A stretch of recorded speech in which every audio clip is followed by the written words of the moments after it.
Ika-53 Kabanata. Ang kasamaan ng tao.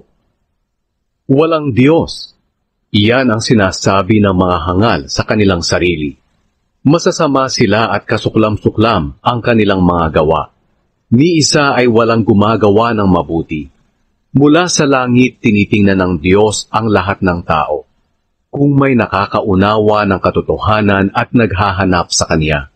Ngunit ang lahat ay naligaw ng landas, at pare-parehong nabulok ang pagkatao. Wala kahit isa man ang gumagawa ng mabuti. Kailan kaya matututo ang masasamang tao?